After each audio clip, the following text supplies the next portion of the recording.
복수져라 자조하는 청년 실업자들, 그들의 분노와 절망을 희망으로 바꾸는 진정한 혁신 보수의 길을 가겠습니다. 내가 노력한 만큼 내 꿈을 이뤄갈 수 있는 나라가 될 수 있도록 20대 총선 승리와 박근혜 대통령의 성공, 정권 재창출이라는 3대 목표를 달성하기 위해서 제가 먼저 연락하지 않았습니다. 이분들이 모여서 나를 걱정을 하고 이래 하다가 우리 또 같이 나서자 이렇게 해가 저한테 연락 왔다는 점을 말씀드립니다. 저는 디자인적 사고를 통해서 정치를 재해석하고 그래서 남녀노소 누구나 향유하는 아름다운 정치를 만들겠습니다. 낡은 기득권 정치를 버리고 더 젊고 유능한 새로운 민주정당으로 나아가겠습니다.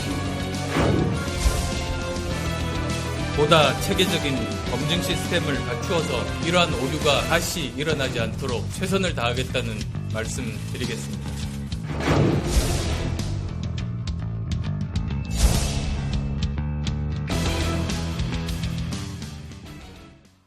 예, 오늘의 정치권 이슈 박찬종 변호사와 함께 알아보겠습니다. 어서 오십시오. 안녕하십니까? 예. 대표님, 요새 막 인재 난리가 났어요. 지금 인재 영입한다고. 근데 대표님이 예전에 처음 정치에 입문하셨을 때에도 인재 영입 케이스로 들어오신 거 아니에요? 예? 반세기 전 일이지. 반세기 전이라도 영입은 영입이니까. 그때는 어떻게 했어요? 그때 권유가 있었지요. 예, 글쎄, 권유가 당대표가 합니까? 아니면? 여러 사람이 있었지요. 여러 사람이.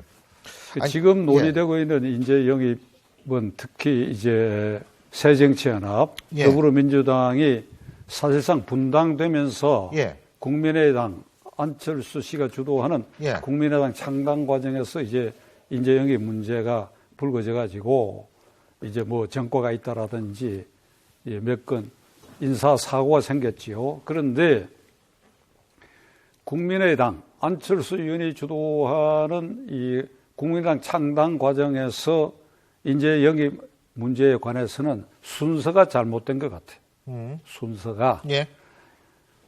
우리 정당법상 그 정당이라고 하는 건 일정한 사람이 일단 모여야 되니까 필요한 조건이 모여야 되는데 얼마나 모이면 되는가 하면 우선 200명이 도장 찍어 동의해서 창당 준비위원회를 만들고 그러니까 어제 국민의당이 그게 그 형식이지 200인 기본.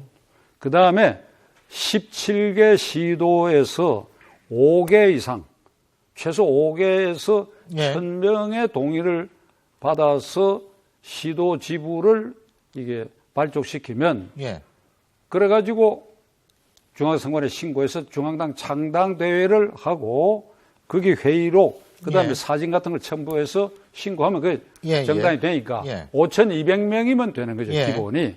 그런데 지금 인재 영입이라 그러면 각계 전문가, 크게 안 알려져도 전문가, 그 다음에 명망가, 명망가 그러면 어찌된 셈인지 이 공직 서열로는 국무총리 지낸 사람을 제일 먼저 따져요. 국무총리 지낸 사람 중에 마땅한 사람이 없냐 이걸 찾는데 제 눈에는 이 나라 국무총리는 총리 자리 그 자체가 계륵 같은 자리고 그거 3개월짜리도 있고 그랬는데 일단 그거부터 이렇게 찾는다고. 그러니까 대통령 다음에 국무총리니까 대통령 특비까지 간 걸로 이렇게 간주를 해가.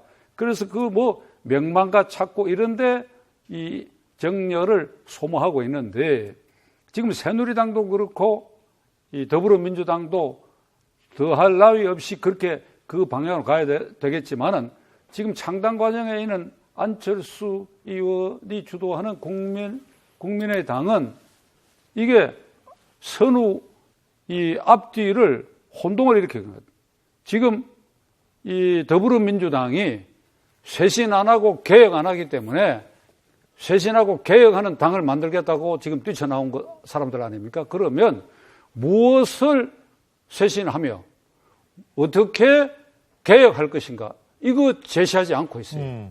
그러니까 그걸 제시하지 않고 사람 모으는데. 알겠습니다.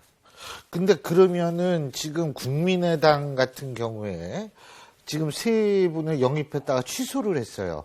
근데 허신행 전 장관은 1심, 2심, 3심 모두 최종적으로 무죄 판결을 받으신 분이에요. 그런데 영입 취소를 당했습니다. 이분 같은 경우에 얼마나 명예가 훼손됐다라고 느끼겠어요. 사과 요구를 했습니다. 그러니까 제가 볼 때는 국민의당 측은 2번 실수를 한 거죠. 그렇지 않습니까?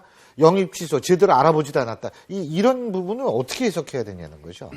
예를 들면. 그러니까 명망가를 많이 이렇게 영입해야 되겠다는데 이제 그게 이 어떤 이제 너무 쏠려가지고 그래서 이제 저런 이제 사고가 났는데 저는 국민의 신당이 지금 이 시기에 이 더불어민주당에서 이탈해갖고 이렇게 새로운 당을 창당함에 있어서는 소수 특공대만 있으면 돼요.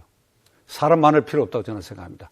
기본적인 요건만 갖추면 되고 그 다음에 결국은 더불어민주당에 있던 국회의원, 호남 출신 국회의원들 상당수를 받아들일 수밖에 없잖아요. 그러면 보기에 따라서는 당수만 바꿔버려요. 당대표만 문재인에서 다른 사람을 바꾸고 맨 그 사람들로만 구성되는 게 되기 때문에 그 물에 그나불이다라고 하는 이 실망감을 안겨줄 수가 있어요. 그러면 지금 안철수 신당이 해야 할 가장 핵심적인 과제가 뭐냐 이거죠. 그 안철수 의원은 이렇게 얘기하지요.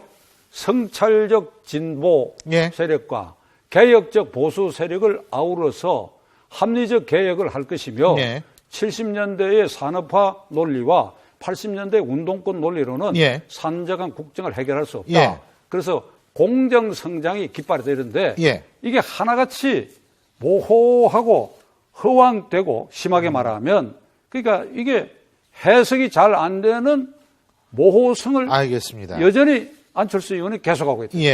그 얘기는 좀 나중에 또 여쭤보기로 하고요. 새누리당도 지금 인재 영입을 했는데 1차 인재 영입을 했는데 제가 한 가지 참 저도 정치학 전공한 지 30년이 넘었거든요.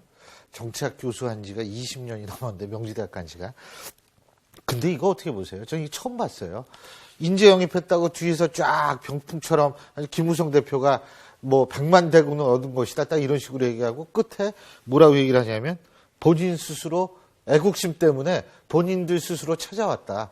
제 발로 걸어 들어왔다는 얘기거든요. 영입이 아니라는 뜻 아니겠어요? 이런 경우는 전 처음 본 것 같은데 그러면 사실 거기 서 계신 분들은 어떻게 됩니까? 어떻게 보세요? 그럼 그 부분? 그거야. 이번에 뭐 그 사람들 들어온 사람 중 개인적으로 아는 사람도 한두 사람 있지만은 그 경위를 자세히 알 수는 없으나 김무성 대표 말이 진실일 수 있지요. 아니 무슨 말씀이세요? 그러니까 나 국회의원 해보겠다. 전국 비례대표나 어떤 지역구에 해볼 생각이 있다 하고 직간접으로 노크를 했기 때문에 이렇게 보고 변호사들이고 또 방송에 자주 나온 사람들이고 얼굴도 많이 인지도가 높을 것 같고 그러니까 들어오라고 해서 이제 그 김무성 대표가 그런 표현에 말을 할 수가 있었다고 저는 봅니다. 근데 보통은 사실 그분들을 굉장히 이렇게 처음에 인재 영입을 했다라고 했을 때는 좀 많이 배려를 해주고 이렇게 해야지 좀 되는 거 아닙니까? 그렇게 얘기한다는 거는 상당히 본인들을 곤란하게 만드는 건 아닌지 모르겠어요. 곤란하게 만들 거 뭐 있습니까? 김무성 대표 말대로 국회의원 하고 싶어서 녹화했으면 녹화한 것이고 뭐가 이상합니까? 그 김무성 대표 말대로 곳곳에 가가지고 이 공천 룰에 따라서 상향식 공천 도전해가지고 해보라. 이제 그런 뜻 아니겠습니까? 그래서 지금 이런 일종의 해프닝 같은 일이 자꾸 일어나고 있는데 그러니까 다시 좁혀서 제가 그러면 국민의당이 나아갈 길이 뭐냐 하면 이렇게 허황되게 무슨 잘 먹고 잘 살게 잘 먹고 잘 살게 해주겠다 무슨 공정 성장하겠다 이런 말을 하지 말고 지금 한국 정치에 있어서 가장 핵심적으로 문제가 뭔지를 꿰뚫어 보라. 알겠습니다. 그건 제가 이 얘기를 해야죠, 지금. 그거 이 얘기 해야 됩니다. 이게 국회예요. 국회가 작동을 하지 않지 않습니까?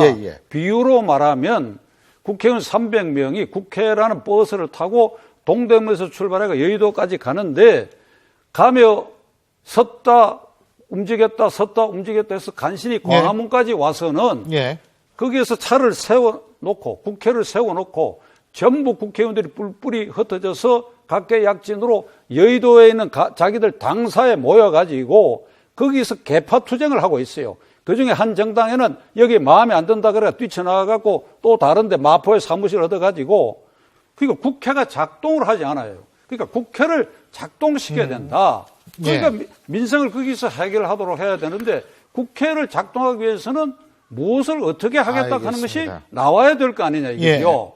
예. 근데 그걸 얘기 안 하고 자꾸 새로운 당이 쇄신과 개혁을 주장하는 새로운 당을 만든다고 하면서 뜬구름 잡는 소리만 하게 되면 어찌 되느냐 이거지 국민이. 알겠습니다. 일단은 안철수 의원이 광주를 찾았는데 그 모습 한번 보시고 얘기 계속 나눠보죠.